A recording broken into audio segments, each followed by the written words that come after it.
Mari teman-teman sebelum kita memulai ibadah kita, mari kita awali dengan berdoa. Tuhan, kami bersyukur atas segala yang Kau berikan Tuhan. Kau masih izinkan kami pada hari ini untuk bersekutu, berkumpul bersama-sama, memuliakan nama-Mu, dan kami siap untuk Kau taburi firman-Mu Tuhan. Siapkanlah setiap hati kami, mampukan kami untuk menerima firman-Mu, dan kami percaya Engkau pun akan mampukan juga untuk menjadi pelaku firman-Mu. Urapi hamba-Mu yang akan menyampaikan firman-Mu Tuhan, biarlah apapun yang disampaikan itu berasal dari Engkau dan memberkati setiap kami. Tuhan pimpin serta setiap kami, tim yang melayani pada hari ini Tuhan, baik itu WL dan tim yang lainnya Tuhan yang di belakang layar, kami percaya bahwa nyatakan yang terbaik. Tuhan, kami serahkan pelayanan kami ini ke dalam tangan-Mu, biarlah semuanya ini untuk memuliakan nama-Mu Tuhan. Tuhan, kami sudah berdoa dan mau menyerahkan ibadah kami pada hari ini ke dalam tangan-Mu, di dalam nama Tuhan Yesus. Haleluya. Udah nggak siap menunggu pastor kita ya, haleluya. Oke, kalau begitu kita panggil pastor kita, haleluya. Sama-sama kita panggil Pastor Brian, haleluya. Selamat datang Pastor Brian, haleluya. Haleluya, shalom Pastor. Haleluya, shalom Pastor. Ya, shalom. Ya, puji Tuhan. Bisa langsung Pastor. Oke, thank you so much Karen, luar biasa banget guys. Boleh nggak kasih tepuk tangan dulu buat Karen tadi memimpin kita dalam pujian. Wow, funny story, lucu. Nama Karen itu juga nama istri gue, Karen. Tapi istri gue di Instagram K-A-R-E-N. Tapi kalau di KTP sebenarnya namanya K-E-R-E-N, keren. Jadi gue bilang ke istri gue, keren. Kira cuma satu-satunya di dunia karena salah tulis nama pas KTP dibikin. Ternyata ada Karen kedua di sini dan sama-sama sangat luar biasa bertalenta kalau nyanyi, luar biasa banget. Tapi teman-teman, thank you banget udah ada di sini memanggil gue, dan gue hari ini dapat kesempatan untuk berbagi firman Tuhan. Jadi kita semua anak muda kan, kalau nggak salah, kalau gue denger nih, gue kan di kontak nih sama John. Katanya John, Pastor Brian, boleh nggak nih kita sharing firman dikit? Komunitas apa katanya? Katanya gini, komunitas yang isinya anak-anak yang muda yang paling keren, paling ganteng dan paling cantik se-Indonesia. Dan kalau gue lihat-lihat di sini, di muka-mukanya nih, ini nggak salah banget. Ini adalah komunitas terbaik. Halo Julia, halo Sarah, halo Grace, halo James. James ini lagi ada di stasiun radio. What's up bro? James Santamu. Halo, seneng banget Ferry, Farah. Seneng banget bisa ada sama semua di sini. Well, gue pengen ngomong aja, gue nggak bakal ambil waktu terlalu lama, tapi gue pengen benar-benar tahu, malam hari ini gue nggak tahu kenapa teman-teman berada di sini. Mungkin teman-teman ada di sini karena mungkin ini adalah sesuatu yang teman-teman rutin ikuti ya, ibadah, mungkin ibadah gabungan. Ada di sini karena teman-teman udah lama diundang sama teman-temannya teman-teman yang datang, dan katanya ini seru tiap minggu kita ngadain, tapi selama teman-teman bilang kayak nanti dulu deh, tunggu bro, gue masih ada Mobile Legends kompetisi, gue ada PUBG, gue Netflix gue belum selesai nih, apa sih yang sekarang lagi nonton tuh kan, Vincenzo gue belum selesai nih, apa aja deh teman-teman, harus nongkrong dulu, nggak sempet-sempet, tapi kali ini teman-teman sempetin dan teman-teman ada di sini, atau mungkin teman-teman ada di sini katanya ada pas viral di TikTok yang katanya setengah sesat dan teman-teman ingin membuktikan untuk diri teman-teman sendiri, pastor ngaco. Sih gue nggak tahu kenapa teman-teman ada di sini, tapi gue bisa bisa ngomong bahwa nggak kebetulan teman-teman ada di sini, bahwa Tuhan yang bawa teman-teman ada di tempat ini, dan mungkin ini adalah pertama kalinya atau mungkin 100 kalinya teman-teman berada di dalam atmosfer seperti ini, atmosfer di mana Tuhan dipermuliakan, atmosfer di mana Dia disembah, atmosfer di mana Alkitab dan firman-Nya didengarkan. Malam hari ini gue pengen teman-teman tahu bahwa keluar dari sesi ini teman-teman nggak akan jadi orang yang sama lagi. Bahwa di dalam 10, 30 menit, 1 jam ke depan, ada sesuatu yang Tuhan pengen kasih tahu teman-teman. Dia ingin teman-teman berapa dia sayang teman-teman. Seberapa dia punya rencana luar biasa terhadap hidup teman-teman. Gue pengen teman-teman tahu itu. By the way, gue lu aja, bukannya nggak sopan, karena gue di Jakarta, dan karena gue udah kenal sama teman-teman, gue akan sedikit kenal sedikit. Karena gue ada di sini nggak untuk mencerahkan teman-teman, nggak untuk ngajak teman-teman. Gue ada di sini untuk memberikan apa yang Tuhan taruh di hati gue. Hari ini kita akan membuka sedikit buku Alkitab kita yang kita percaya adalah surat cinta Tuhan buat kita. Kalau kata teman baik Raditya Oloan, gue kangen sama dia dan tentunya teman-teman pasti kangen sama dia. Tapi gue suka banget bahwa apa yang Tuhan telah lakukan di diri seorang Raditya Oloan itu nggak berakhir, itu nggak dimulai di dia dan nggak berakhir di dia. Bahwa hal yang sama Tuhan sudah lakukan dari zaman dulu melalui umatnya di dalam Alkitab, melalui Daud, Salomo, Tuhan Yesus Kristus sendiri, para rasul-rasul, dan sampai hari ini ke kita. Luar biasa yang kita lihat ada di sosial media, Raditya Oloan, Christopher Tapiheru, Raguel Lewi. Tapi nggak cuma sampai mereka, bahwa spirit yang sama, roh sama yang membagikan Kristus ada di dalam mereka, ada di dalam orang di dalam Alkitab, dan ada di setiap dari kita. Hari ini kita akan membaca dari Hakim-Hakim 6 ayat 1-12. Sedikit konteks buat teman-teman. Hakim cerita, di sini kita temukan cerita Gideon. Gua nggak tahu teman-teman kenal atau Gideon atau tidak, tapi dia adalah salah satu orang yang kita temukan pada zamannya bangsa Israel itu lagi terpuruk-terpuruknya. Siapa yang malam hari ini berada di dalam kondisi terpuruk? Coba gue pengen lihat. Kalau lu lagi buta, ya kan? Mukanya jangan berubah, Grace. Udah kelihatan nih. Kalau lu lagi masih di PHP-in, kalau lu belum dibalas cintanya, atau kalau lu lagi ketik dompetnya, kalau ini udah mulai ke akhir bulan dan sedikit ada kekeringan di dalam keuangan, atau mungkin kalau lu di mana berada dan nilai lu kurang, mungkin apapun yang lu lakukan lagi tidak seperti yang lu rencanakan. Kalau ada yang terpuruk, coba tanya. Oke, ada yang jujur, ada yang jujur, ada yang jujur. Yang lain mungkin berada dalam situasi yang luar biasa. That's awesome. Yes, sir. Tapi bangsa Israel kita dalam situasi yang sangat terpuruk. Bukan kenapa mereka terpuruk, guys, karena pada saat itu bangsa Israel tuh lagi baik-baik aja. Bangsa Israel, gue gak mau ngurusin semua orang. Gue pengen bercocok tanam, membangun sebuah bangsa yang baik. Tapi ada yang namanya bangsa Midian. Dan setiap berapa lama sekali orang Midian itu datang dan merampas, menjarah bangsa Israel. Gue pengen bacain Hakim-Hakim 6 ayat 1-12. Begini. Tetapi orang Israel melakukan apa yang jahat di mata Tuhan. Sebab itu Tuhan menyerahkan mereka ke dalam tangan orang Midian 7 tahun lamanya. Dan itu orang Midian berkuasa atas orang Israel. Ini udah mulainya jelek kan? Biasa bangsa Israel yang selalu nakal kayak kita. Udah diselamatkan, udah dikasih kebaikan, masih nyebelin nama Tuhan. Masih aja nyembah yang lain. Masih aja nyembah Tuhan. Karena takutnya kepada orang Midian itu, maka orang Israel membuat tempat-tempat perlindungan di pegunungan. Nih, di gua-gua dan kubu-kubu. Setiap kali orang Israel selesai menabur, datanglah orang Midian, orang Amalek dan orang-orang dari sebelah timur. Lalu maju mendatangi mereka. Berkemah orang-orang itu di daerah mereka dan memusnahkan hasil tanah itu sampai ke dekat Gaza. Dan tidak meninggalkan bahan makanan apapun di Israel, juga domba atau lembu atau keledai pun tidak. Sebab orang-orang itu datang dengan ternaknya dan kemahnya, dan datangnya itu berbanyak-banyak seperti belalang.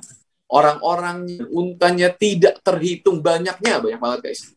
Sekaliannya datang ke negeri itu untuk memusnahkannya, sehingga orang Israel menjadi sangat melarat oleh perbuatan orang. Lalu berserulah orang Israel kepada Tuhan. Ketika orang Israel berseru kepada Tuhan karena orang Midian itu, maka Tuhan mengutus seorang nabi kepada orang Israel yang berkata, beginilah firman Tuhan, Allah Israel, akulah yang menuntun kamu keluar dari Mesir, dan yang membawa kamu keluar dari rumah perbudakan. Aku melepaskan kamu dari tangan orang Mesir, dan dari tangan semua orang yang menindas kamu. Bahkan aku menghalau mereka dari depanmu dan negerimu berikan kepadamu. Wow, biasa Tuhan. Dan aku telah berfirman kepadamu, akulah Tuhan Allahmu. Maka janganlah kamu menyembah. Janganlah kamu menyembah Tuhan lain. Aku telah berfirman kepadamu, akulah Allahmu, maka janganlah kamu menyembah Allah orang Amon, negerinya kamu diami ini. Tetapi kamu tidak mendengarkan firmanku itu. Kemudian datanglah Tuhan dan duduk di bawah pohon tarbantin di Ofra, kepunyaan Yoas, orang.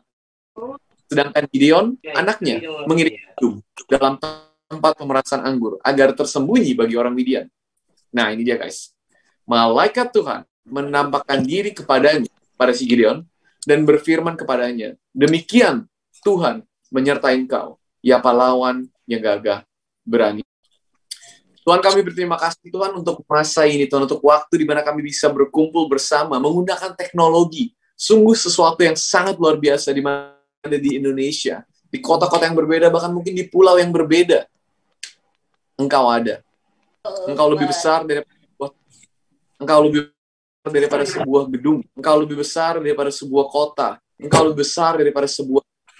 Engkau ada. Engkaulah pemilik dari seluruh dunia ini, Tuhan. Bisa mengakses lewat internet, lewat Zoom meeting, Tuhan. Kami tahu Engkau merencanakan sesuatu yang luar biasa dalam hidup kami bahkan malam hari ini. Bicaralah kepada kami, Tuhan. Ingatkan kami seberapa Engkau mencintai kami dan rencana yang Engkau punya untuk hidup kami. Di dalam nama Tuhan Yesus kami berdoa. Dan semua yang percaya katakan, amin. Alright guys, gue nggak tahu kalian ini kan teman-teman dari berbagai tempat di Indonesia nih, dengar-dengar ada yang di Kalimantan juga nih. Coba gue pengen lihat dong shout out-nya teman-teman yang di Kalimantan, mana suaranya, pakai hands up, pakai tepuk tangan. Dan sekarang gue pengen tahu itu teman-teman tolong dong masukin di kolom chat kalian dari kota mana aja, dari kota mana aja di Indonesia. Gue pengen tahu, gue bakal baca kolom chatnya sekarang. Di mana aja? Medan, Semarang, Kupang, Makassar, kabar? Manado, Medan, Batam, Riau, Surabaya, Sulawesi Tengah. Wah, ini semua Jakarta, Tangerang, Medan, Timur, Ambon, Kupang, Pekanbaru. Wow, Sumba, Kalimantan Tengah, Cilegon, Medan Horas, Pematang Siantar, Malang, Banjarmasin, Tangerang, Tarutung. Guys, biasa banget. Ini masih banyak banget, Jember, Medan. Dari seluruh tempat di Indonesia. Wow, kasih tepuk tangan dulu dong untuk kemuliaan Tuhan yang bisa menggunakan teknologi sehingga bisa ada di semua tempat. Kalau nggak, kita nggak bakal pernah mungkin, guys. Tapi teman-teman kita yang ada di Kalimantan, menurut gue spesial. Kenapa? Karena gue nggak tahu teman-teman tahu atau nggak yang pernah belajar geografi, tapi di Kalimantan itu melewati garis khatulistiwa. Itu melewati terutama pulau Indonesia nih, di Bali, di Kupang, sempat tinggal di Bali beberapa tahun namanya guys. Itu melewati yang namanya kalau bahasa Inggrisnya Pacific Ring of Fire, yaitu cincin api. Nah, kalau kita sering lihat nonton di film di Jepang itu sering banyak gempa bumi karena itu melewati Ring of Fire itu, lingkaran api itu. Nah, dari kecil gue udah sering nonton. Tapi baru sekitar 2 tahun lalu benar-benar merasakan yang namanya gempa bumi. Jadi waktu itu gue baru menikah sama istri gue Karen, dan kita lagi nginep di hotel, lagi honeymoon, ya kan, di hotel di Bali. Di tengah-tengah itu, pagi hari, jam 6 pagi, itu ada, kenapa kenceng banget terasa di Bali? Karena itu titiknya dari pantai Bali. Nah, dari sana, kita tiba-tiba, guys, itu goncangannya berasa. Terus gue inget langsung, wah ini nih, gue udah sering nonton di Discovery Channel, di TV nih, apa yang harus dilakukan. Dari sana, yang baru menjadi suami seseorang, tentunya gue mau membuktikan bahwa gue adalah imam dari keluarga. Dan gue seneng banget karena gue udah tahu ini saatnya gue membuktikan hal itu. Nonton gue udah tahu. Kenapa? Karena di TV katanya kalau kita ada gempa langsung bawah pintu. Itu yang gue ingat. Gue bangunin istri gue, dan gue bilang, Beb, mukanya masih kayak, kenapa Beb? Beb, ayo Beb, ada gempa bumi, sini, akan kuamankan dirimu. Langsung gue bawa ke pintu. Dia gue bawa, terus gue buka pintunya. Gue lihat itu bule-bule, lagi lari semua ke depan kamar hotel. Di situ gue lihat mereka ngelakuin yang sama. Gue yakin ini adalah hal yang benar. Gue bangga banget.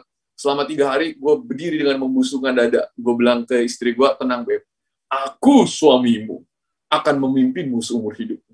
Tenang, kamu akan selalu aman bersama diriku. Gue berdiri tegak begini guys, untuk 3 hari, sampai di hari yang ketiga, gue menemukan sebuah artikel di Google. Di internet gue temukan artikel, dan di situ dibilang, gue nggak bercanda ya, ini bukan bohong, ini cerita asli. Pertama dibilang bahwa, kalau jadi gempa, jangan pernah ke bawah pintu.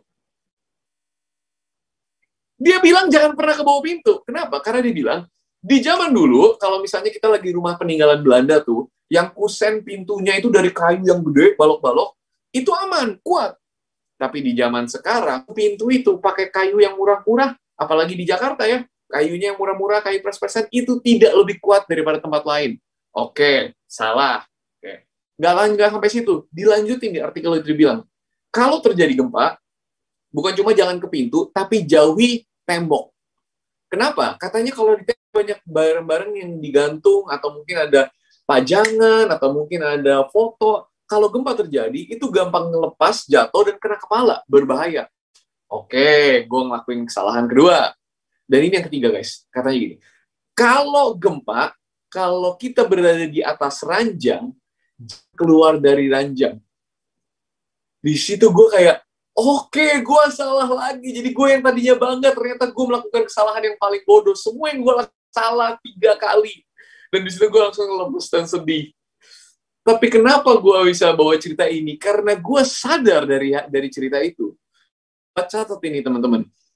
Apa yang kita percaya akan menentukan bagaimana kita hidup.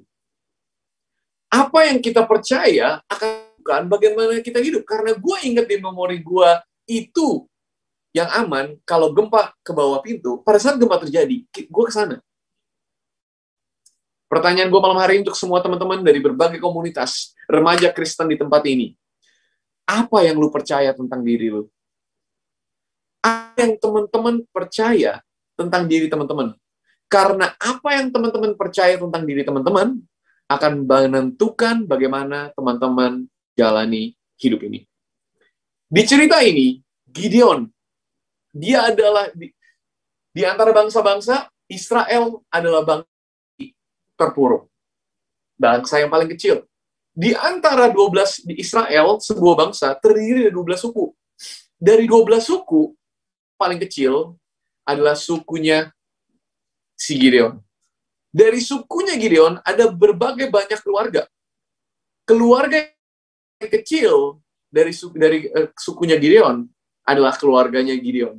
Dan di keluarganya Gideon, dari semua anggota keluarga, yang paling kecil, yang paling muda, yang paling tidak berdaya, yang paling lemah adalah Gideon. Itulah yang dipercaya tentang dirinya. Dari firman Tuhan mengatakan, dia ditemukan di mana? Di tengah-tengah,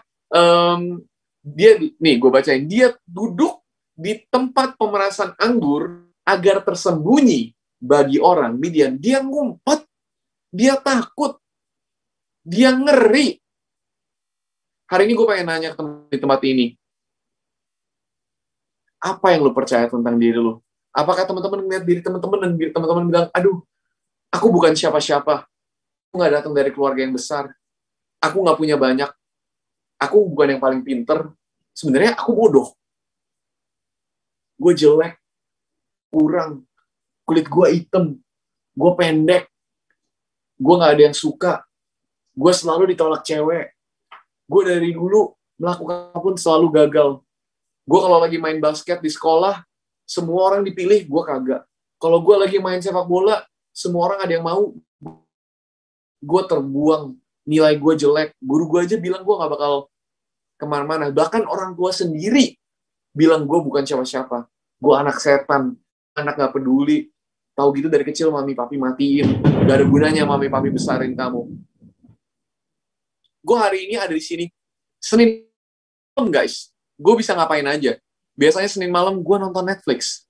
Tapi hari ini di sini, gue ngambil waktu untuk ngobrol ke teman-teman karena gue pengen nyampain sesuatu. Ada teman-teman di tempat ini, di komunitas ini yang lagi dengerin suara gue. Dan lu udah terlalu lama. Teman-teman udah terlalu lama. Percaya yang salah, teman-teman. Percaya suara-suara dari luar. Percaya suara-suara dari orang lain. Yang bilang teman-teman bukan siapa-siapa. Yang terus membuat teman-teman merasa teman-teman kecil. Bahkan percaya suara dari teman-teman sendiri. Suara yang bilang, gue nggak cukup, gue nggak cukup, gue nggak cukup, gue gagal. Gue nggak tahu siapa, tapi kalau ini buat satu orang aja yang bisa mendengar dan mengerti dan percaya ini. Gue pengen bilang ke teman-teman, bahwa Tuhan sayang lu. Bahwa Tuhan sayang teman-teman, setiap dari teman-teman. Bahwa selalu teman-teman, dari keluarga apa teman-teman datang, background teman-teman, semua kekurangan teman-teman itu tidak berpengaruh. Tuhan sayang teman-teman dan Tuhan punya rencana yang luar biasa terhadap teman-teman. Apa yang teman-teman percaya tentang diri teman-teman? Karena pas John panggil gue dan dibilang, gue tanya John, apa topiknya John? Topiknya seperti ini, gebrakan yang hidup untuk Kristus, luar biasa. Tapi gue pengen kita melihat lebih dalam lagi, karena gebrakan yang kita lakukan, apa yang akan kita lakukan dalam diri kita, apakah kita menggunakan diri kita untuk melakukan hal-hal besar yang Tuhan sudah rencanakan atau tidak. Fokusnya tidak bisa di apa yang kita lakukan di luar, tapi harus siapa yang kita percaya diri kita di dalam. Kadang-kadang kalau kita ngomong tentang gebrakan, yang kita bayangkan adalah kita mau mengubah dunia, mengubah kota kita mau mengubah Surabaya, Malang, Kupang, Manado, Kalimantan, Pulau Jawa, Indonesia. Dan kita melihat hal-hal yang luar biasa. Itu semua baik. Tapi tahukah bahwa semua yang besar itu dimulai dari sesuatu yang kecil? Seringkali kita percaya untuk kita melakukan sesuatu yang luar biasa, kita membutuhkan harta, kita membutuhkan tahta, kita membutuhkan wanita. Aduh, kalau gue belum menemukan pasangan hidup, gue nggak bisa menjadi laki-laki seutuhnya. Gue nggak bisa tuh, karena selalu kalau gue lihat itu di Instagram sama TikTok tuh pastornya udah punya istri tuh. Itu baru bisa benar-benar nih. Kalau di sini gue aja sekarang masih nggak bisa. Jangan terus-terusan melihat di mana teman-teman berada dan teman-teman kepercayaan teman-teman. Gini. Coba, gue pengen ngambil waktu. Mungkin nggak sih teman-teman? Teman-teman kan sekarang berada dimanapun teman-teman berada, dan teman-teman tentunya mau sesuatu yang lebih baik. Teman-teman punya goal, teman-teman punya mimpi. Mungkin ada yang mau sekolah ke luar negeri, keluar kota. Mungkin ada pengen pekerjaan yang lebih baik. Mungkin ada yang pengen kerja jadi tiktokers, jadi youtuber, jadi pro gamer. Tapi mungkin nggak sih perbedaan antara di mana teman-teman berada dan kemana Tuhan mau pergi, yang menghalangi kita bukan setan, bukan keluarga, bukan keadaan, yang menghalangi kita hanyalah pikiran kita sendiri, hanyalah kepercayaan kita sendiri. Disitulah makanya gue tertarik banget pada saat gue cerita ini. Gideon, seseorang yang tidak percaya diri. Gideon, seseorang yang tidak percaya dia akan bisa membuat gebrakan untuk anak. Gideon adalah, kalau di tengah-tengah seperti ini, dia tuh yang nggak pernah nyalain on cam. Dia tuh yang nggak mau tulisan namanya aja G doang. Kenapa? Biar nggak ada yang tahu dia. Karena dia malu sama dirinya. Gideon itu yang datang dari kota yang paling kecil, tapi bukan cuma kota yang paling kecil. Masuk lagi ke kampung, masuk lagi ke dusun, masuk lagi ke jauh-jauh. Yang sampai signal internet aja kagak nyampe gitu. Itu tuh kira-kira Gideon dari seperti itu. Tapi gue berterima kasih banget sama yang namanya Tuhan Yesus Kristus. Karena dari zaman dulu manusia berdosa. Kita tidak pernah bisa hidup seperti yang Tuhan mau. Tapi Tuhan tidak membiarkan manusia di dalam dosa. Tuhan begitu sayang kita, dia turun ke dunia, dia mati di atas kayu salib, dia memberikan kita hidup, dia bangkit lagi di hari yang ketiga.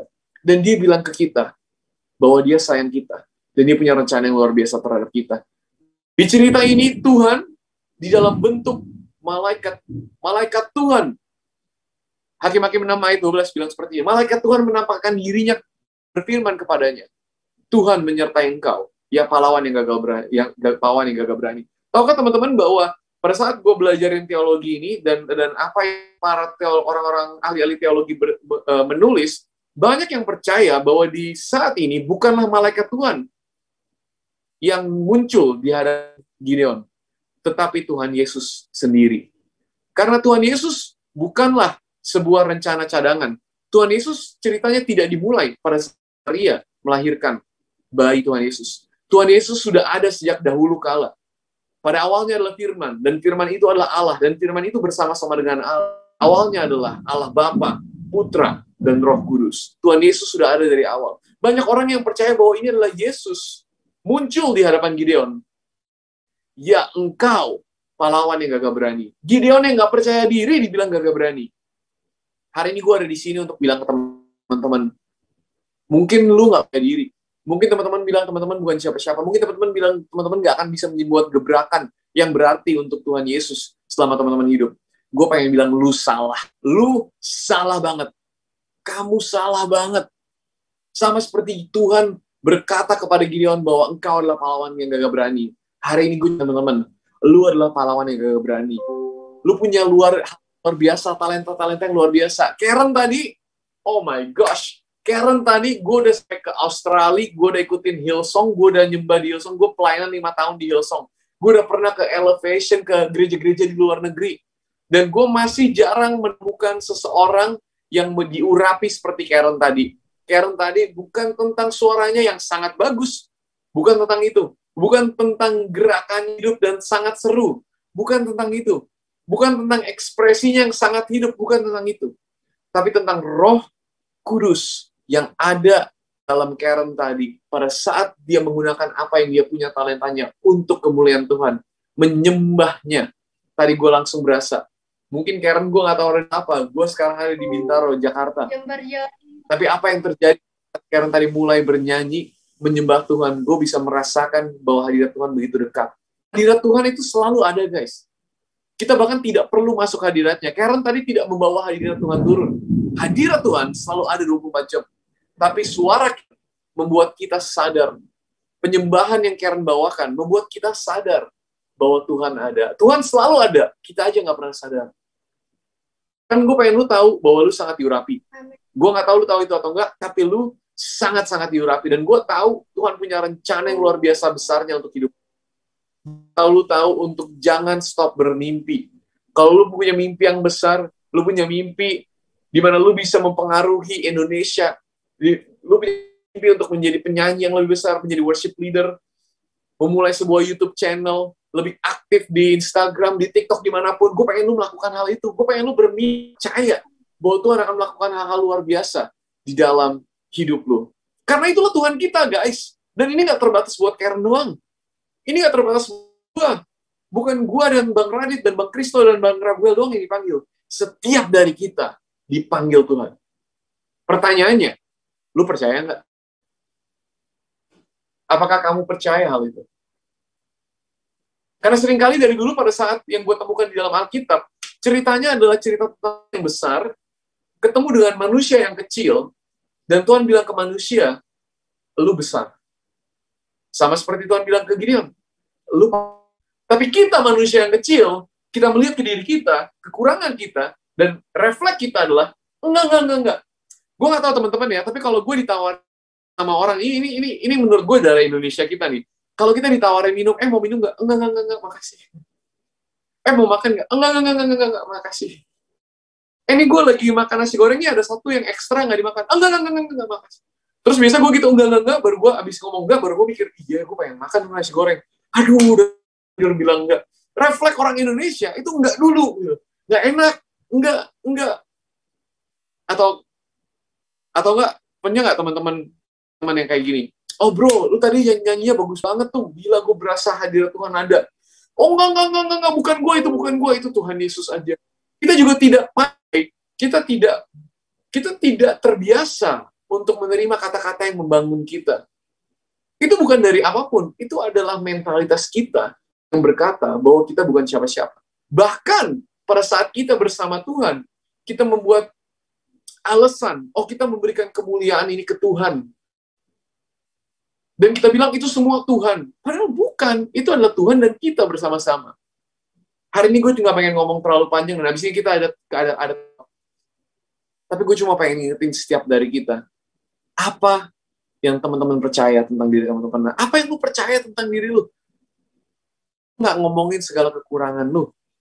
Setiap dari kita punya kekurangan. Di dalam hidup gue, kekurangan gue banyak banget. Gue bahkan dari dulu nggak pernah berasa gue pandai melakukan apapun. Untuk 25 tahun gue hidup, gue tidak menemukan arti kehidupan, gue tersesat, gue merasa gue udah nggak ada artinya gue hidup. Gue nggak sampai yang kayak, narkoba, melakukan hal-hal yang gila, luar biasa seru. Hidup gue datar-datar aja. Masalah ada, masalah keluarga, masalah keuangan, ada semua. Tapi di tengah-tengah itu, gue kehilangan arti hidup. Hambar rasanya hidup. Disitulah gue menemukan Tuhan. Dan dari sanalah, gue pelan-pelan, seiring gue mengenal dia, gue mengenal siapa diri gue, menemukan arti hidup yang sesungguhnya. Hari ini, teman-teman, Indonesia sedang terpuruk. Dunia sedang terpuruk. Terpuruk dalam ekonomi, resesi. Dan hari-hari ini gue percaya Tuhan mau membangkitkan umatnya, petarungnya, orang-orang seperti Gideon. Tahu nggak sih teman-teman, di dalam sejarah gereja, semua revival, kebangkitan rohani, selalu dimulai dari anak remaja. Selalu dimulai dari anak muda. Nggak ada tuh ceritanya di sejarah Alkitab di mana Tuhan memanggil 10 orang berumur 75 tahun atas. Dan mereka bersama-sama membuat gerakan baru. Nggak ada. Selalu yang dipanggil anak-anak berumur 20 tahun, 30 tahun, 15 tahun, 10 tahun. Ada sesuatu yang luar biasa dengan masa muda kita. Dan gue pengen menguatkan teman-teman bahwa dalam ceritanya Gideon, mulai percaya akan kata-kata Tuhan Yesus terhadap dirinya. Bahwa dia menjadi seseorang yang pahlawan yang gagah berani karena Tuhan Yesus yang menjadi pahlawan yang gagah berani. Hidupnya mulai diubahkan. Keluarganya mulai diubahkan. Sukunya mulai diubahkan. Bahkan bangsanya, bangsa Israel mulai diubahkan. Dan akhirnya Gideon memanggil beberapa puluh ribu orang, dikurangin, akhirnya Gideon cuma punya 300 prajurit. 300. Di sini kita udah hampir 100 orang. Dikit lagi udah seperti prajurit Gideon. Dan dia pergi perang. Dan Tuhan menggunakan Gideon, melalui Gideon dan orang-orangnya, memenangkan bangsa Midian. Dan bangsa Israel pun akhirnya menang dan naik sampai atas. Gue percaya bahwa Indonesia akan naik. Bahwa gue percaya bahwa Indonesia Tuhan akan pakai menjadi luar biasa, menjadi berkat untuk bangsa-bangsa. Pertanyaannya, apakah di dalam komunitas ini sendiri ada Gideon-Gideon yang siap dipanggil Tuhan? Ada Gideon-Gideon yang siap untuk bilang, Tuhan, kalau gue ngeliat ke diri gue tuh sampah. Aku tuh nggak berharga, aku tuh jelek, aku tuh cacat, aku tuh punya banyak kekurangan, aku tuh punya banyak keterikatan, ketergantungan, bahkan yang orang-orang nggak tahu. Tapi aku tahu kejelekanku. Tapi aku memutuskan hari ini untuk percaya, kalau engkau berkata kepadaku bahwa aku adalah pahlawan yang gagah berani, kalau engkau berkata kepadaku bahwa aku itu cukup, kalau engkau berkata kepadaku bahwa aku ini berharga, bahwa aku punya masa depan, bahwa engkau punya rencana yang luar biasa terhadap hidupku, aku akan percaya. Dan mulai dari sana, gue yakin di dalam kehidupan teman-teman, di mana teman-teman menemukan diri teman-teman di sekolah, di keluarga, Tuhan akan melakukan sesuatu, membangkitkan sesuatu, menghidupkan sesuatu di dalam hidup teman-teman. Dan pada saat teman-teman mulai mengikuti Tuhan dengan perspektif yang benar, sesuatu yang indah terjadi. Gue pengen mengakhiri dengan doa, teman-teman semua bisa menutup mata teman-teman untuk sekedar privasi kepada semua teman-teman di sini. Gue penasaran, kalau gue bisa jujur duduk di depan teman-teman dan kita ngobrol berdua. Dan kalau gue tanya ke teman-teman, kamu tahu gak sih siapa Tuhan Yesus Kristus itu? Apakah teman-teman bisa langsung bilang, oh ya, aku tahu? Atau apakah teman kayak nggak terlalu yakin? Atau mungkin di sini beberapa dari teman-teman memang teman-teman tidak pernah mendengar tentang Tuhan Yesus Kristus. Mungkin ini pertama kali teman-teman diundang dan teman-teman baru mendengar tentang dia. Atau mungkin teman-teman berasal dari keluarga yang Kristen, Katolik dari dulu. Dan dari lahir, teman-teman udah menjadi Kristen dan Katolik. Tapi pernah nggak ada satu masa, ada satu titik di mana teman-teman memutuskan untuk percaya dengan Tuhan Yesus? Bukan karena tua teman-teman, bukan karena temannya teman-teman, bukan karena pacar, tapi engkau sendiri, teman-teman sendiri, kamu sendiri yang memutuskan. Pernah? Karena iman kita ini bukan tentang sebuah agama. Iman kita ini tidak dipilihkan oleh seseorang lain. Iman ini adalah tentang keputusan pribadi kita untuk menjadikan Tuhan Yesus juru selamat kita. Dan untuk mengikuti dia dengan tidak dipaksa. Bukan karena semua orang mau teman-teman menjadi orang Kristen. Dengan semua mata tertutup dan kepala tertunduk, sebenarnya aku belum pernah mengambil keputusan itu. Atau mungkin teman-teman udah pernah membuat keputusan itu dulu, tapi kalau teman-teman jujur hari ini, teman-teman berada jauh dari rencana hidup teman-teman. Gue pengen teman-teman untuk kembali kepada Tuhan. Gue pengen undang teman-teman mungkin untuk pertama kalinya percaya kepada Tuhan. Gue akan berdoa suatu doa yang sangat sederhana tapi sangat berkuasa, doa yang namanya doa keselamatan. Dan kalau teman-teman bilang, Brian, aku ingin kembali kepada Tuhan untuk hidup sesuai dengan jalannya. Mau nggak teman-teman ikutin kembali doa ini? Bilang seperti ini teman-teman, dimanapun teman-teman berada. Tuhan Yesus, aku berterima kasih untuk Engkau. Aku percaya Engkau datang ke dunia, mati di hari yang ketiga, dan bangkit, mati di kayu salib, dan bangkit lagi di hari yang menebus dosaku. Mulai hari ini, aku percaya Engkau adalah Allahku. Akulah anakmu. Bantu aku hidup sesuai rencanamu. Di dalam nama Tuhan Yesus Kristus. Haleluya. Amin.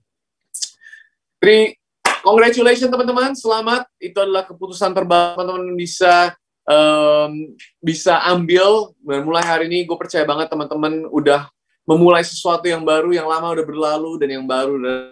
Dan sebelum gue balikin kepada host kita yang kece, gue pengen berdoa untuk satu grup lagi. Untuk teman-teman di sini yang mungkin udah begitu lamanya, mungkin karena kehidupan, mungkin karena orang-orang di sekitar teman-teman yang terus ngomongin hal-hal negatif. Terus kesalahan-kesalahan yang teman-teman lakukan, situasi dan kondisi. Dan udah terlalu lama, teman percaya bahwa teman-teman bukan siapapun. Teman-teman melihat diri teman-teman itu sebagai seseorang yang rendah, seseorang yang bukan siapa-siapa. Teman-teman percaya bahwa teman-teman masa depannya yang cerah. Teman-teman melihat ke keluarga teman-teman, dan teman-teman percaya bahwa kalau gue dari keluarga ini nggak mungkin gue bisa melakukan hal yang luar biasa. Gue nggak tahu itu apa, tapi kalau itu teman-teman dengan semua mata tertutup dan kepala tertunduk, sekali lagi untuk privasi, gue pengen berdoa untuk teman-teman. Kalau itu teman-teman, angkat tangan teman-teman, dan gue pengen berdoa agar Tuhan bisa berbisik kepada lu saat ini. Bapak, Engkau lihat tangan-tangan yang terangkat, Tuhan. Engkau tahu apa yang ada di dalam hati mereka. Engkau tahu perjalanan hidup mereka, dimanapun mereka berada, apapun yang sedang mereka alami, Tuhan. Aku tahu mereka adalah anak-Mu yang Engkau ciptakan dengan sempurna sesuai dengan gambaran-Mu. Tangan di dalam hidup mereka, semua yang tidak baik yang pernah terjadi, kata-kata negatif, yang mungkin orang tua mereka, mungkin teman mereka, udah pernah katakan, bahkan mungkin kata-kata negatif yang mereka bicarakan kepada diri mereka sendiri. Saat ini Tuhan, aku doa Engkau cabut itu keluar Tuhan. Engkau ingatkan mereka seberapa Engkau mencintai mereka Tuhan. Balut mereka dengan cinta kasih-Mu Tuhan. Saat ini juga Tuhan aku berdoa, Roh Kudus-Mu Tuhan memberikan cinta kasih dan harapan yang baru. Ingatkan mereka bahwa Engkau punya rencana yang luar biasa di dalam hidup mereka. Ingatkan mereka Tuhan bahwa mungkin mereka tidak punya ayah dan ibu yang suportif di dalam dunia ini. Tetapi mereka selalu memiliki Bapa di surga yang begitu cintanya sama mereka. Dan satu hari Engkau akan melakukan yang Engkau selalu lakukan. Merestorasikan hubungan, membangun keluarga, membangkitkan anak-anak-Mu Tuhan. Dan aku tahu Tuhan, selama mereka jalan bersama-Mu hari demi hari, Engkau akan menggunakan mereka untuk menjadikan mereka gebrakan bagi bangsa ini, bagi tempat di mana Engkau taruh mereka. Terima kasih Tuhan, aku memberkati mereka Tuhan berlimpah ruah di dalam nama Tuhan Yesus. Haleluya. Amin.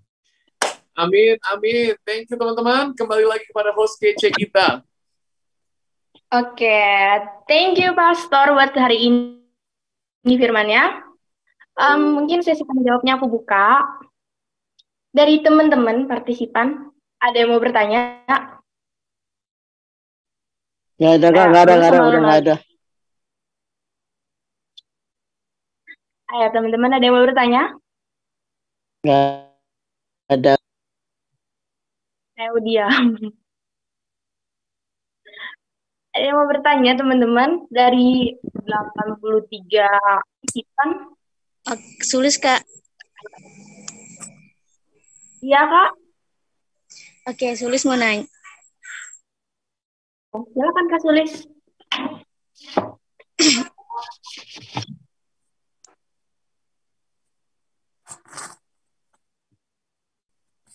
Iya, silakan Kak Sulis. Bentar, Kak. Ada anak-anak. Oke. Oke, pertanyaan gini kan, Kak. Sulis umur 16 tahun, baru masuk 16 tahun. Sulis kelas 10. Jadi apa ya? Sulis ingin bertanya gini. Sulis kan dilarang pacaran, oke, diturutin. Dilarang berteman yang terlalu negatif atau apa itu dilarang, oke, diturutin. Tapi masalahnya gini, ketika teman kita itu pacaran, terus yang ngelarang kita itu pacaran kan, tapi dia pacaran nih. Terus pacarnya ngechat kita blokin, tapi terus kita dimarahin. Terus kalau kita marahin balik nggak apa-apa Kak? Atau itu dosanya besar banget gitu? Oke, thank you ya Kak Sulis buat pertanyaannya. Mungkin Pastor menjawab pertanyaan dari Kak Sulis? Tadi kayaknya agak terpotong di gua. Mungkin bisa diulang lagi pertanyaannya, Kak Putri? Silakan Kak Sulis, boleh diulang sekali lagi pertanyaannya? Oke, pertanyaannya gini. Sulis kan umur 6 tahun. Mm-mm. Sekolah di Kota Palangkaraya, Kalimantan, sekolahnya itu ketat, dilarang pacaran. Kan, Mm-mm. terus di rumah juga dilarang pacaran, oke, diturutin. Terus dilarang tawaran dan orang yang negatif, oke, diturutin. Terus Suaranya ya. agak kecil, coba mungkin Sulis bisa kerasin dikit lagi. Sulit suaranya Beda. boleh diperbesar lagi nggak? Soalnya Mic-nya nggak tuh. jelas dengar Ambil pertanyaan suaranya. Kak. Ya, Rano. Ulang dari Ya, silakan Kak. oke. Ada pertanyaan Sulistina itu, langsung singkat aja ya. Sulistina itu kan pengen bertanya. Aduh jadi lupa. Ya gini, Sulis kan umur 16 tahun. Jadi Sulis itu dilarang pacaran, oke, Sulis turutin. Dilarang berteman dengan orang yang terlalu negatif, oke, Sulis turutin. Kadang yang melarang kita pacaran itu yang melarang kita pacaran. Tapi ketika pacar yang ngechat, kita hapus, kita blok, kita dimarahin. Salahnya kita itu gimana ya? Kalau boleh tahu. Sorry Kak, pertanyaan Kak Sulis kurang ini nih, maksudnya coba diperjelas. Terus habis itu Coba suaranya Kak Sulis. disimpulkan aja, disimpulkan. Iya. Itu dosanya besarkah atau tidak bagi kita yang yang share aja. Maaf Kak Sulis, soalnya pertanyaannya Kakak, maksudnya suaranya Kakak tuh kurang kedengeran. Gini. Pertanyaan dia gini. Pertanyaan dia gini. Gimana? Silakan Bang Ferry. Pertanyaan dia gini. Nah, dia masih umur 16 tahun. Nah, di usia 16 tahun dia dilarang pacaran. Nah, tapi dia ada pacar ngechat. Nah, tapi ketika orang tua mau ngecek, tapi dia sudah hapus. Apakah itu dosa besar gitu? Gitu, Pastor. Oh, simpelnya. Asik ya Bang Ferry. Benar ya itu Sulis ya? Kurang kedengaran. Oke.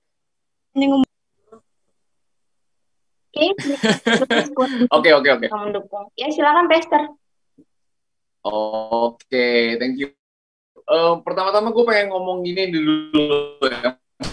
Pertama-tama adalah teman-teman banyak banget pertanyaan-pertanyaan di TikTok, terutama di Instagram juga banyak banget yang nanya, Kak, kalau ini dosa nggak? Kak, itu dosa nggak? Kak, pacaran diem-diem dosa nggak?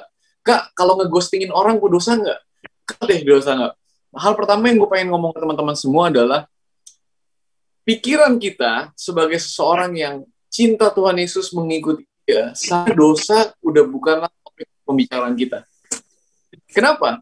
Di dalam kehidupan perjalanan iman kita, dosa itu bukan masalah lagi, bukan perihal lagi, karena Tuhan Yesus dalam dunia, dia mati untuk menebus semua dosa kita. Artinya, semua upah dosa sudah dibayar. Itu dulu, kita harus ngerti itu. Nah, tapi kenapa pertanyaan gue, kenapa banyak banget dari kita, termasuk gue dulu, yang nanya, dosa nggak? Ini tuh nggak. Terkadang, kita punya pemahaman yang sedikit menurut gue keliru tentang Tuhan. Karena kadang-kadang dulu, pada saat gue pun punya kepercayaan yang berpikir seperti ini, bahwa kita hidup itu harus berbuat baik lebih banyak daripada berbuat dosa. Kenapa? Karena kalau satu masuk ke kita mati, kalau perbuatan baik kita lebih banyak dari perbuatan dosa kita akan masuk surga. Kebalikannya, kalau sepanjang hidup kita berbuat dosa banyak banget, kita berbuat sedikit, kita akan masuk neraka. Ada nggak yang pernah berpikir seperti itu? Coba gue pengen lihat tangannya. Dan karena buat gue berpikir seperti itu, makanya dari kecil gue takut banget berbuat dosa. Kenapa? Karena gue takut masuk neraka. Gue gak mau masuk neraka. Tapi tahukah teman-teman, kalau teman-teman ya seperti itu, artinya teman-teman percaya bahwa keselamatan teman-teman itu ditentukan oleh perbuatan baik teman-teman. Dan kalau teman-teman percaya bahwa keselamatan teman-teman ditemukan, tergantung dengan perbuatan baik teman-teman, artinya sia-sialah Tuhan Yesus mati di atas kayu salib. Kenapa? Karena Tuhan Yesus mati di atas kayu salib, karena kita tidak bisa, kita tidak cukup baik, kita tidak cukup sempurna, kita berdosa, sehingga kita pasti masuk neraka. Makanya Tuhan Yesus mati, sehingga kita pasti masuk surga. Itu dulu yang gue pengen ngomong. Artinya, kita sebagai orang yang sudah menerima Tuhan Yesus, yang mengerti bahwa Tuhan Yesus sayang kita dan sudah mati menebus segala dosa kita, seharusnya dosa udah bukan topik pembicaraan kita lagi. Seharusnya topik pembicaranya adalah apa yang Tuhan suka. Seharusnya topik pembicaranya adalah seharusnya kita lakukan. Tapi gue dari dulu nanya terus gara-gara pertama, gue takut masuk neraka. Yang kedua, gue nanya kenapa dosa adalah karena yang tahu batasannya. Kan dosa itu menyenangkan. Siapa yang bilang dosa nggak menyenangkan? Kalau ada yang angkat tangan, kalian belum pernah berdosa aja mungkin. Menyenangkan. Makanya banyak orang yang berdosa. Nggak semua dosa sih, tapi kebanyakan dosa menyenangkan. Tapi dosa itu memberikan kesenangan, tapi tidak mendatangkan kebahagiaan abadi. Yang mendatangkan kebahagiaan abadi hanyalah Tuhan Yesus Kristus. Nah, yang gue dulu penasaran, hanya apa yang dosa, apa yang enggak, karena gue pengen tahu tuh batasannya. Gue pengen seneng-seneng, tapi nggak dosa. Tuh. Dikit, tapi jangan sampai mabok. Gitu kan. Ya seneng-seneng aja. Apa yang dia nggak boleh, kata Tuhan, nggak boleh, kita tidak boleh berzina. Buka situs bokep, ini bukan berzina kan? Aduh, tapi Tuhan Yesus bilang kalau kita berpikiran buruk tentang pikiran porno tentang orang aja, itu artinya berzina. Pusing. Tapi kita pengen tahu di mana yang dosa, dan kita mau tahu mana yang bisa senang-senang tapi nggak dosa. Itu adalah alasan kedua kenapa gue suka nanya apa yang dosa dan enggak. Hari ini gue pengen bilang bahwa dua-dua itu seharusnya bukan menjadi cara pikir kita. Buat Sulis, gue tahu mungkin Sulis punya, gue nggak tahu ya kenapa Sulis nanya itu, mungkin Sulis berpikir kalau enggak, Sulis udah bukan tentang dosa. Dosa itu udah ditanggung Tuhan Yesus. Sekarang yang kita harus pikirin, Sulis, adalah apa yang seharusnya Sulis lakukan? Apa yang Tuhan Yesus akan lakukan kalau Tuhan Yesus berada di posisi Sulis? Kalau dalam hal ini, kalau ada yang ngechat, ada yang ngebales, ketahuan ini, itu jangan terlalu khawatir. Yang penting Sulis hidup dengan baik. Sulis hidup sesuai apa yang Tuhan Yesus mau. Udah nggak perlu pisingin dosa. Jangan punya pemikiran yang terus-terusan, aduh gue dosa, gue melakukan kesalahan. Ceritanya itu udah bukan gitu lagi. Itu udah dihapus Tuhan. Utang kita hapus Tuhan. Jadi jangan masuk ke itu lagi. Ya, gue nggak tahu tepatnya Sulis itu seperti apa dengan orang tuanya. Tapi gue cuma pengen bahwa jangan terlalu mikirin apa yang dosa. Mikirinlah apa sih yang Tuhan Yesus mau. Kalau orang tua Sulis bilang ke Sulis jangan pacaran, Sulis masih umur 16, karena mereka pengen Sulis fokus sekolah. Pengen Sulis fokus ke hal-hal baik. Kenapa? Karena pacaran itu ada baik, nah, tentunya ada baiknya di waktu yang tepat, di masa yang tepat, gitu. Ya, semangat terus.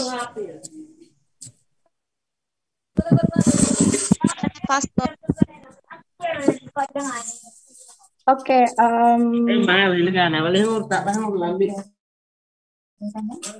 boleh di-mute dulu nggak mikrofonnya, Theo?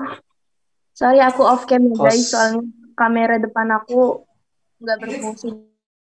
Jadi, ini ada pertanyaannya. Hostnya langsung mute aja, hostnya langsung mute kalau ada yang lain. Lain hostnya bukan saya. Siapa itu? Oke, kita lanjut aja teman-teman, ini sesi pertanyaannya. Jadi, Pastor, ada pertanyaan dari Siva. Shalom Pastor, saya mau bertanya. Saya punya pergumulan dalam bidang kuliah. Takut salah masuk jurusan antara teologi atau kedokteran. Mohon sarannya Pastor. Terima kasih. Oke. Pertanyaannya dari Siva ya. Siva, nih, ini gue pengen ngomong juga nih untuk teman. Seringkali gue juga ditanya kayak Siva gini. Seringkali yang gue sadarin adalah mungkin kita berada di dalam kayak dalam perjalanan hidup ini, ada dua jalan gitu kan. Kita yang mana? Kedokteran atau teologi. Gue suka nih kedokteran, menarik. Tapi gue sayang Tuhan, gue pengen dua-dua. Atau mungkin kita di dalam bimbang antara dua keputusan, pengen kerja kemana? Nah, pengen kerja di bidang apa? Atau Sawar atau si Desi, ya kan? Si Joko atau si Parto. Seringkali kita dihadapkan dengan seperti itu, dan seringkali yang gue temukan banyak yang nanya gue, apa nih pastor? Dari mana gue tahu yang mana yang dari Tuhan? Dari mana gue tahu mana yang benar? Kayak Sitra di sini nanya, kuliah teologi atau kedokteran Tuhan? Kalau gue boleh ngomong, gak, dua-duanya benar. Kenapa gue bilang dua-duanya benar, Sifra? Karena pengen Sifra tahu, dan gue pengen kita semua di sini tahu, bahwa yang Tuhan urapi bukan hanya pilihan kita, kemana pergi. Tapi ketahuilah bahwa yang Tuhan urapi adalah kitanya.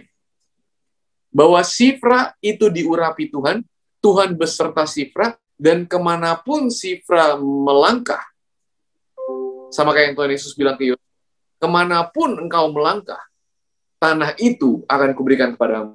Kalau Sifra memutuskan untuk kedokteran, gue yakin Sifra akan menjadi dokter yang luar biasa, hidup, memuliakan Tuhan, berdampak untuk Indonesia. Kalau Sifra mau memutuskan untuk menjadi teologi dan jadi teologi atau jadi pendeta, gue yakin Sifra akan menjadi seorang teologian atau pendeta yang sangat berdampak untuk banyak orang. Kemana pun Sifra dan baik. Guys, panggilan Tuhan di dalam hidup itu tidak sesempit itu, sampai-sampai kalau kita salah pilih, terus kita, hilang, udah gak ada panggilan. Kalau kita salah pilih jodoh, udah hilang, gue udah gak bakal sebahagia selama-lamanya. Enggak. Tuhan itu begitu besar, dan dia begitu sayang kita gak bakal tersesat, Tuhan gak bakal biarin. Gini, kalau Tuhan udah punya jelas satu rencana, dan Tuhan gak mau Sifra sejalan, kalau sampai misalnya Sifra pilih kedokteran dan ternyata Tuhan mau panggil Sifra ke teologi, tenang aja, cukup jago kok untuk keluar di mimpi Sifra, bilang ke Sifra, jangan anakku Sifra, jangan ke kedokteran, pergilah, sekolahlah ke teologi. Atau nggak bisa aja dia bikin aplikasi Sifra jadi nggak jalan atau gimana. Pokoknya gimana caranya kalau Tuhan mau merubah jalan kita, itu gampang banget. Jangan jalan dengan ketakutan, kebimbangan. Ambil aja keputusan setelah berdoa, tanya Tuhan, tanya orang tua kita, tanya mentor kita, baca Alkitab, kalau perlu puasa. Dan gue selalu menemukan selama ada damai sejahtera dalam hidup kita, melangkah ke sana. Dan ketahuilah, Tuhan beserta Sifra setiap langkah.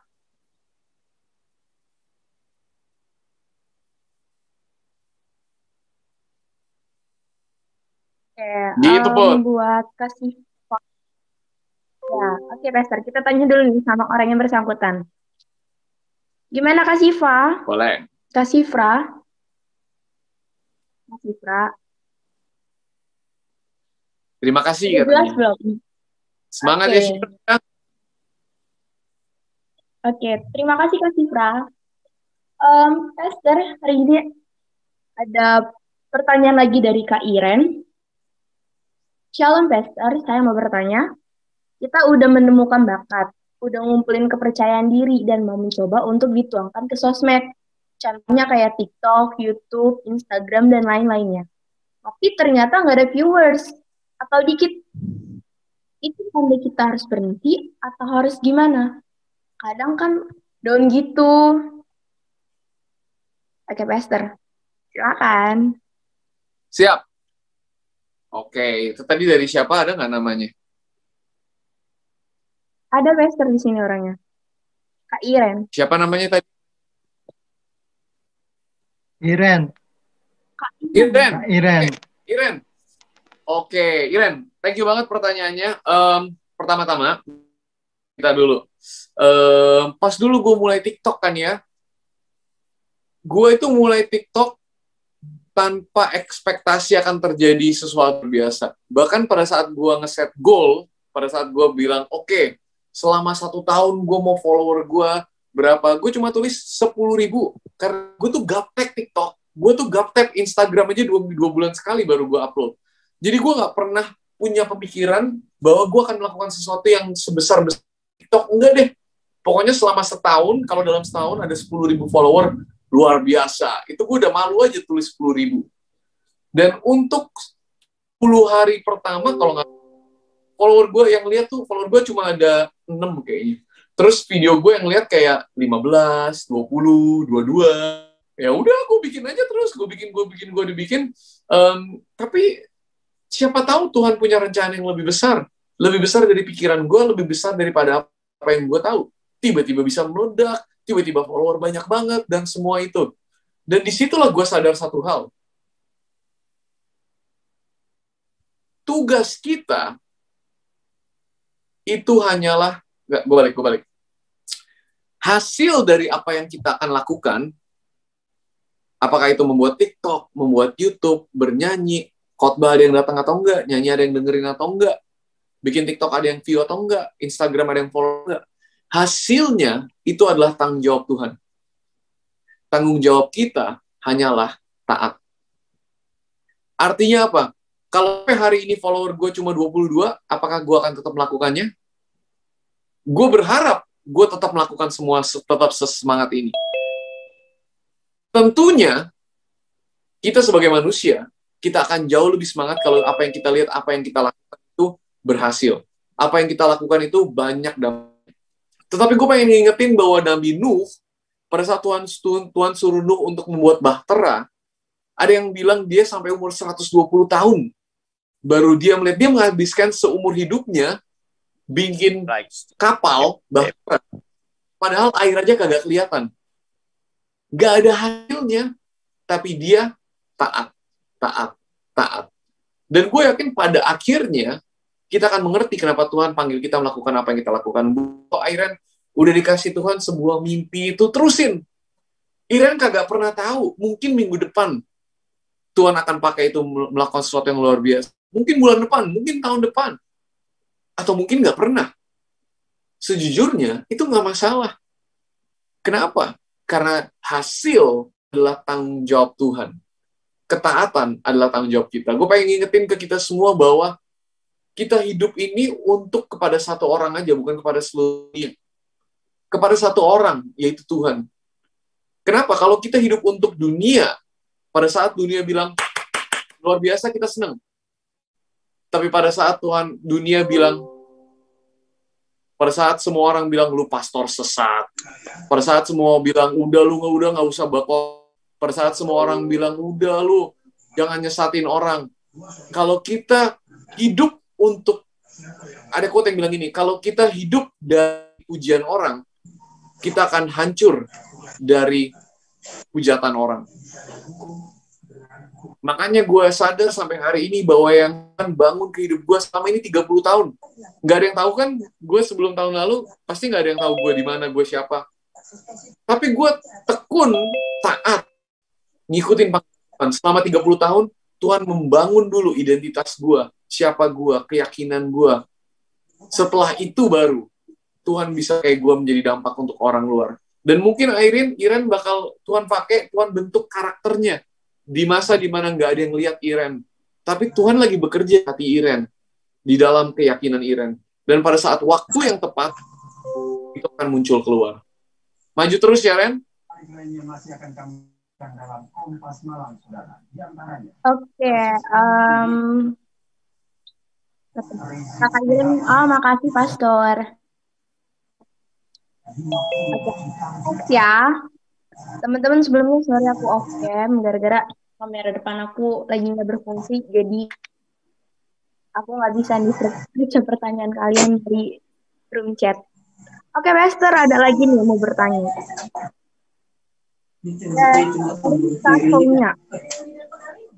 Shalom Pastor, saya dari dulu ingin menjadi pengasuh sekolah minggu, namun saya kurang percaya diri dan insecure. Bagaimana cara menghilangkan insecure dan kekurangan percaya diri tersebut? Oke, pertanyaan yang bagus. Nah, ini buat kita semua nih. Gue pengen tahu di sini ada nggak yang kagak insecure? Semuanya pasti pernah sih, Pak. Gue liatin, siapa sih yang kagak ngerasa insecure kali? Ini gue lagi nge-swipe lihat muka-mukanya. Nggak ada. Kenapa? Karena setiap dari kita punya sesuatu yang kita insecure. Gue banyak banget insekuritas akan diri gue. Dulu pas gue SMP guys, berat gue tuh 80 kilo. 80 kilo beratnya. Gue sampai satu kali akhirnya gue ketemu seorang cewek yang gue jatuh hati pada saat gue SMP. Dan gue diet karena gue pengen banget jadian sama dia. Gue diet, gue turun 14 kilo dalam 1 bulan. Jangan diikuti. Turun 14 kilo. Akhirnya gue udah kurusan, gue mulai percaya diri. Apa yang gue lakukan? Apakah gue datengin dia dan minta kenalan? Tidak. Karena gue tahu dia udah gendut.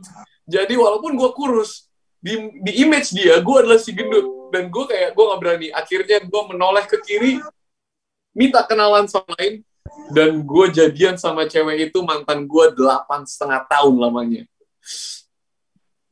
Mungkin kita ketawa, tapi gue temukan hidup kita juga seperti itu. Seringkali pada saat kita insecure, kita mencoba membuat kita secure. Dengan cara apa? Kalau kita insecure karena kita kurang, kita dandan yang tebal. Kalau kurang, kita operasi mata, kita operasi plastik, kita perawat lemah. Kalau kita berasa kulit kita hitam, kita pakai BB cream, apalah, cat putih sampai putih. Kalau kita insecure karena kita keluarga yang kurang mampu, kita kerja keras, kita cari duit, saat kita dipandang orang, kita bikin bisnis, kita mau menjadi ternama, kita mencoba menutupi insecure kita dengan hal-hal di luar kita. Tapi sebenarnya kita tahu, mau kita sekaya apapun, jadi secantik apapun, jadi sehebat apapun, sama kayak gue dulu, mau gue turun 14 kilo, tapi gue tahu gue adalah si gendut. Gue bisa bilang bahwa tidak ada satupun yang bisa menghilangkan insecurity kita selain Tuhan Yesus. Kenapa? Karena Tuhan Yesus tidak menghilangkan insecurity kita. Pada saat Tuhan Yesus datang kepada kita, dia nggak bayar engkau sempurna. Enggak. Pas gue pertama kali ketemu Tuhan Yesus, gue tahu bahwa Tuhan Yesus tahu kekurangan gue. Dia tahu semua kejelekan, kebobrokan, kejijian gue. Dan dia mencintai gue sepenuhnya. Dia bukan cuma cinta hal yang baik dalam hidup gue, dia juga cinta hal yang buruk dalam hidup gue. Hal-hal yang menurut gue insecure karena hal-hal itu, gue menjadi sangat santai. Kenapa? Karena gue dicintai akan gue. Ada quote yang berkata bahwa untuk dimengerti sepenuhnya adalah sesuatu yang sangat menakutkan. Tapi untuk dimengerti sepenuhnya dan dicintai adalah sesuatu yang sangat indah. Dan itulah kenapa kita bisa menjadi satu-satunya kita bisa menjadi secure. Untuk siapapun tadi, gue lupa siapa yang nanya. Ingat ya, lu nggak insecure karena kekurangan lu. Lu insecure karena lu fokus sama kekurangan lu. Gue cuma pengen bilang, jangan fokus sama kekurangan lu. Fokus sama kasih Kristus dalam hidup lu. Bahwa Tuhan sayang kok lu dengan semua kekurangan lu. Gak masalah.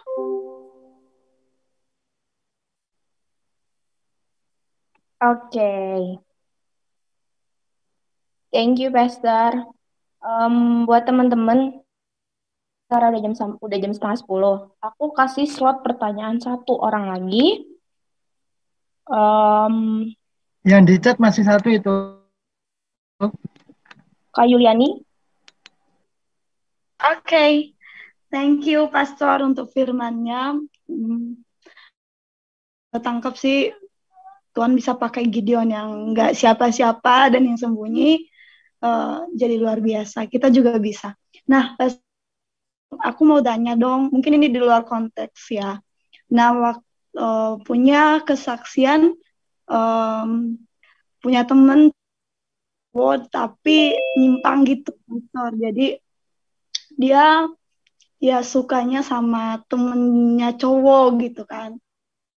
Nah, sampai suatu ketika kita terus ngingetin dia, dan akhirnya dia mau berubah gitu kan, sampai dia ikut pemuritan lalu baptis.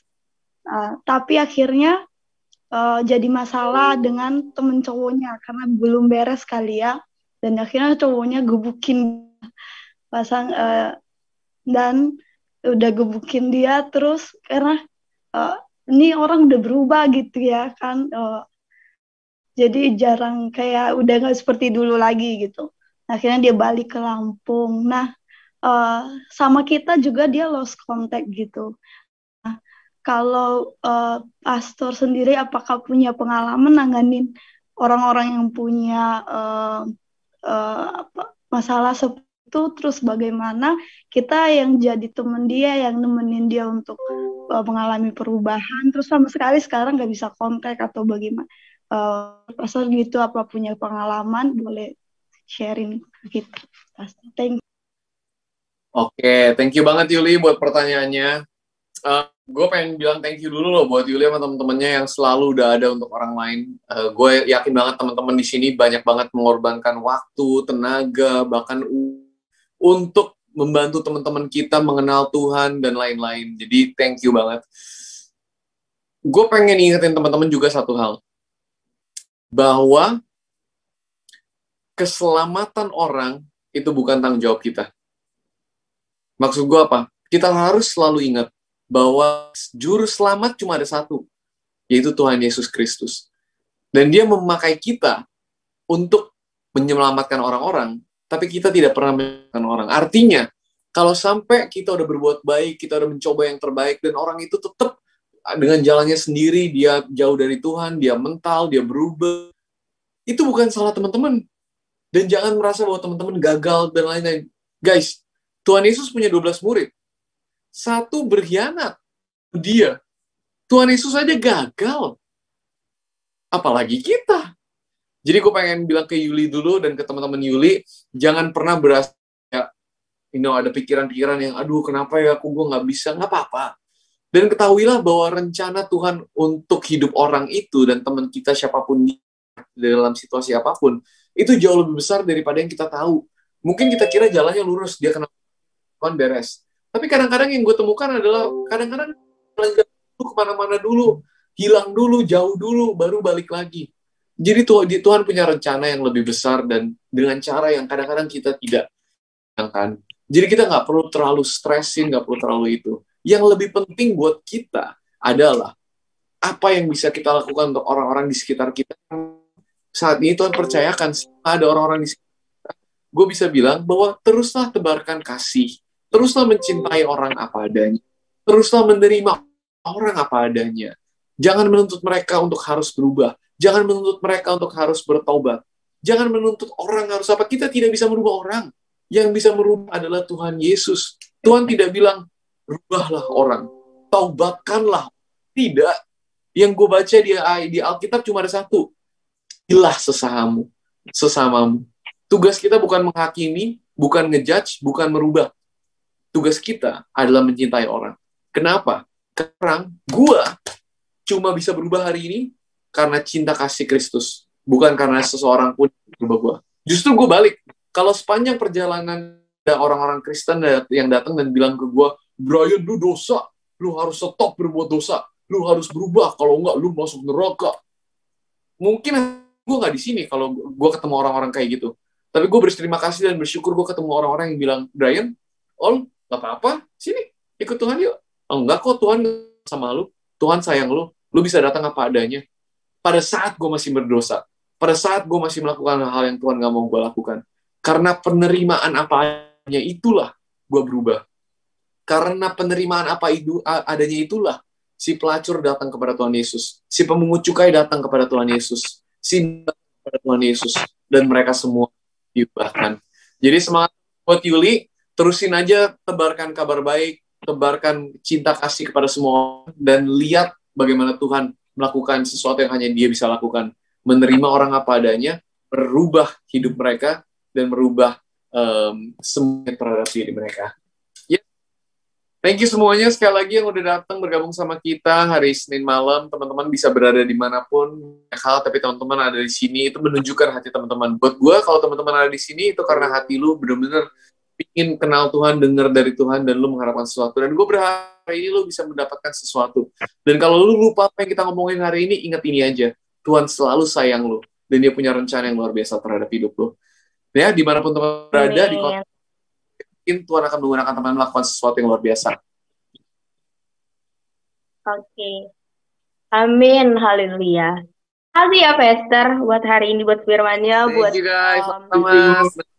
Nih. Oke, Pastor silakan tutup dalam doa dan doa berkat. Kita doa yuk semua teman-teman. Bapak, kami bersyukur untuk malam yang luar biasa ini Tuhan. Kami berterima kasih Engkau telah mengingatkan kami sekali lagi betapa Engkau mencintai kami Tuhan. Aku untuk semua teman-teman yang ada di sini, mereka selalu ingat Tuhan bahwa damai sejahtera Tuhan Yesus Kristus selalu ada bersama mereka, bahwa Engkau begitu mencintai mereka Tuhan.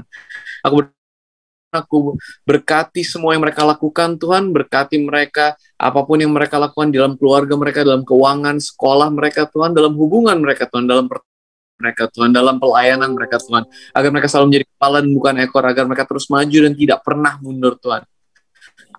Terima kasih Tuhan, aku tahu akan menggunakan mereka, kami berterus, haleluya, amin.